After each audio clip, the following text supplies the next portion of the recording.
Hey, this is Chris. How you doing? Boy, that sun is bright this morning. It's a beautiful day. It's 70 degrees here in Oxford. It's my day, well, it's my quote-unquote day off. I've got two computer things to work on. One, somebody's printer won't print, and the second one is some kind of issue with the laptop screen. So I'm just going to run by and grab those. Well, I'm going to troubleshoot the one at the house, and the one with the screen issue I'll bring back home and take a look at it. Turn on some air, but just air circulation in here, because it does feel great outside, but I don't want to open the windows because it makes too much noise. Alright, got that all set. So today I'm going to do the next section on the fence, another section on the fence. So I've done about 12 feet so far, so this will be the 16-foot section, the 12 to 16-foot section. So what I'm going to do is really do a much more in-depth kind of video, like a step-by-step thing, so you can see exactly how I'm doing it. If you're interested. If you're not, then skip this video. And I'll also show you, actually the first two sections are finished, construction-wise. Still thinking about painting it. I've got a color scheme for the house picked out, and I think it'd be really cool to paint the fence a corresponding color. We'll just have to see. Concrete painting is kind of dicey, and so I may just end up, well, not painting, well, painting or staining the wood, but it's treated wood, so I need to wait and let that, make sure that dries out before I do anything to it, because I want that paint to adhere, or the stain to adhere properly. So it'll be a few weeks before I can do that anyway. Alrighty, so we'll be back shortly, and we'll get started on the next section of the fence. See you soon. Hey, this is Chris. How you doing? Just going to show you my current, take off the shaky cam here. There we go. My current state of the fence. So you can see, compared to the last video, you can see I still have some forms up here. Getting ready to strip those off. And there you can see the first two panels are done. That's the design. Doing it in 4-foot sections so we can match the contour of the land somewhat. Well, we can match the contour of the land, and it'll still look good.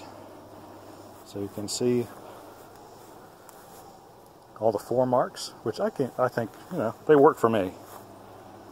Didn't get that section there quite high enough with the concrete. That's the only problem, mixing it with bags. But anyway, I'm pretty pleased with it so far. We'll be cutting those posts off level with the top board. So this fence is about 4 feet tall altogether, and should provide a significant, well, a good enough barrier to keep other animals out, except for deer. If they really want in, then they can just jump right back out again if they want to. So anyway, I'm going to strip the forms off that last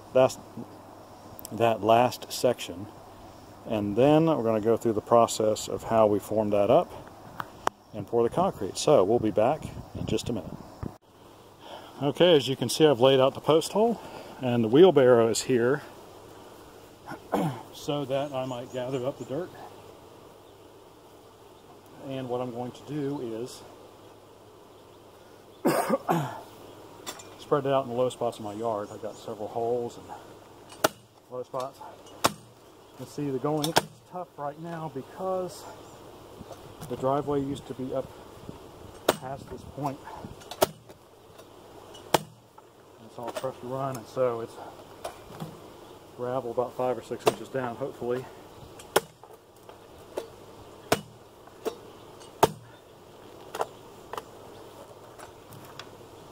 Oh yeah, I think I'm down into the dirt now, sort of. You know, when you're digging post holes, as much as possible, you want to let the weight of the tool do most of the work. And of course, every other time you dig in, you want to rotate 90 degrees. That will keep your hole circular and hopefully make the going a little easier on you. Not that it's going to be easy, because the earth is a hard mistress. and doesn't give itself up very easily. Alrighty. Be back when I've got this hole a little bit more substantially done. Alright, got my hole a little winded, 24 inches deep. As you can see, I elongated it just to make sure we got plenty of concrete around that post. Alright, next thing is to set the lowest form. Be back in a minute. Okay, so what I did was put the post in the hole. Now this right here is a 48-inch board. You notice that the board's hanging over, that's okay. As long as it's within, 2 or 3 inches of 48 inches, I'm not really concerned about it. So what I did was, I laid this board on the ground, put this level on it, to see how out of level the ground was. And the ground is about 2 inches out of level. 2 inches out of level in this 4-foot run. So what I did was, so I put this down here so you can see it. I lifted this end of the board up about 2 inches, and I just put a screw in it. And then I grabbed the post and stood it up at about what I thought was plumb. And then I put this top screw in there. So what we have right now is that this is, once we put this top screw in, this is level. So the only thing that remains is to make sure that the post is plumb. So that's an easy thing to do. Now that I have that screw in there, that's my pivot point. I simply pivoted this post around. I had to go a little bit counterclockwise, maybe about an inch, and got it plumb. So I held my level, up against here, and I got it dead on, which it is right now, and then put another screw in the middle. And so now this post is plumb, this board is level, so I've got something to work with. And the only thing I need to worry about now is to make sure that this post here is in line with my previous post. And what I've done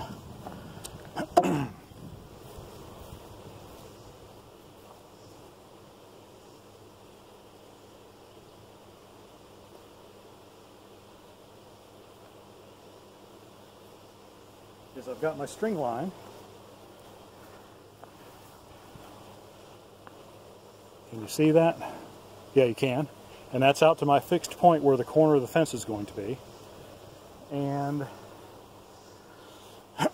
once I get one of the 2x on the back side of this, I'm just going to hold my string line.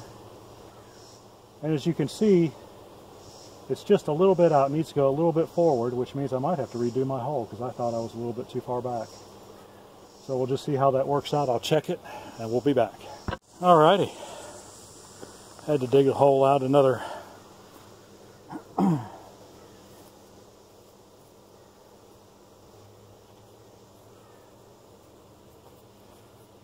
2 or 3 inches, but now we've got a good hole. The post is in the hole. Got a couple inches of clearance around the front, so I don't need to worry about that. Got the board back up. Got it leveled up. If you remember, this side, this end of the board right here is 2 inches higher than this, which is sitting on the ground. Ordinarily that would be a problem. It would leave a space right here underneath the board for the concrete to flow out as I was pouring it. Under here, that is. Fortunately, our reinforcing board does not need to be level. It just needs to be screwed to the post, and it needs to cover the bottom side of this, which it does, so that's going to take up that gap. And so we'll have a tiny concrete ledge there, but that's no big deal at all, since we'll be putting up some pine straw or something up against the bottom of the fence. That'll take care of that as far as looks go. So the only thing left to do is to put 2 more boards up and 3 more reinforcing boards on this side, and do the same on the other side. Put all the boards up, and then we can start pouring. So we get all that done, I'll show you how to mix up concrete. Alrighty, mixing up concrete. What you need is, first, you need a hoe. You really, really do need a hoe. You can use a shovel if you like exercises in futility. And you will like to do 4 times as much work as it actually takes to get concrete mixed. Actually, this is just a regular hoe. I don't know, cost me 10 bucks at Lowe's. Shameless plug. There are mortar hoes that have holes in there, holes in the blade, like right there, and the blade's much bigger, which actually work a little bit better. But, you know, no more often than I mix up concrete. I don't really need a specialized hoe for that. And you need 1.5 gallons of water. These Lipton iced tea containers, shameless plug again. I'm going to put that in the tag, absolutely. 1 3/4 gallons of water. I would recommend cold water. I have used hot water in the past and found that the concrete was starting to set up in the wheelbarrow before I even had a chance to pour it. And of course you need, wait for it,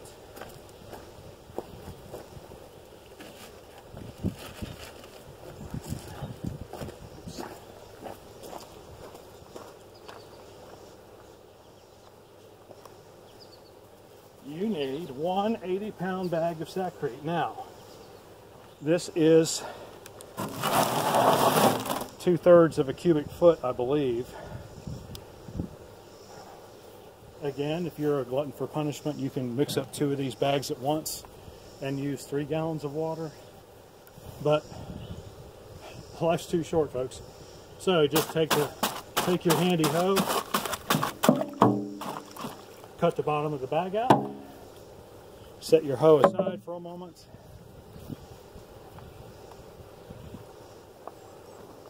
Come around here, grab the bag, lift it up until all the concrete comes out. There you go. How about that? Whoa! Makes quite a cloud. Make sure you don't inhale the concrete dust. It can be detrimental to your health. Looking for my sweat rag now because I'm getting hot again.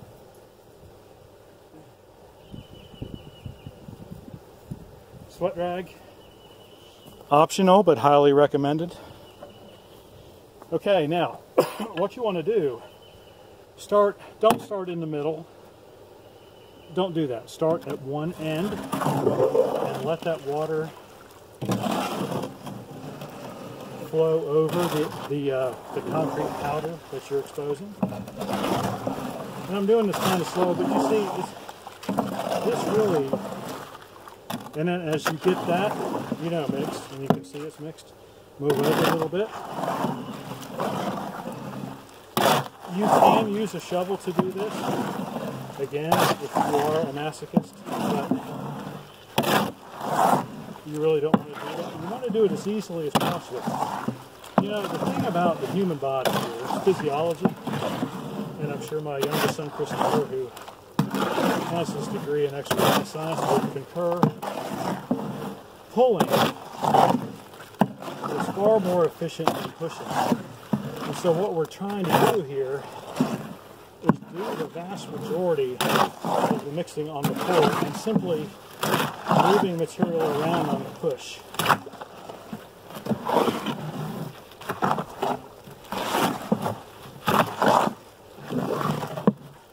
Now this is one thing I've noticed about Saccrete. Some bags are really cement heavy. Like this one is really cement heavy. There's a lot of cement in this bag. You can see it looks creamy. So it takes a little bit extra work. But look, how long have I been doing this? You can time it on the video, but a couple minutes. But I'm still able to talk, which means I can't be that way. If you want, you can use a little bit more water. Probably See, I hit a dry spot. Kind of got to dig down in there on the pole to get the corner. But there you go. See? No time at all. Now, I'm not going to lie to you. That was quite a bit of effort. But, you know, it took me 2-3 minutes to get that mixed up. If I'd used 2 gallons of water, it would have mixed up just like that. But I don't want to mix it too wet, because the wetter you mix concrete, the weaker it turns out. So you got to be careful about that. But, you know, with something like this in a form where I'm going to let this concrete sit for 2 or 3 days and cure, it's not a big deal. Although this is still kind of dry. I normally would mix it a little bit wetter than that. But, like I said, some Sakrete bags seem to have more cement in them. You know, concrete is made of 3 materials, right? It's made of cement, sand, and aggregate, also known as gravel. So some bags seem to have an extra amount of cement in them, and some have lesser amounts of cement. So you can't really always count on a bag of Sakrete, or Quikrete, excuse me. Well, it applies to Sakrete too. 2 different brands. You know, it's not always 100% homogeneous. Sometimes you get a little bit more cement, sometimes you get a little bit less. But anyway, now I'm going to continue to shovel the concrete down into this form that I have set up. And when we get up to 6 inches from the top, I'll be done. So I've got 1, 2, 3, 4, 5, 6 more bags after this one. I think that's going to get us where we need to be. And we will be back when that is finished.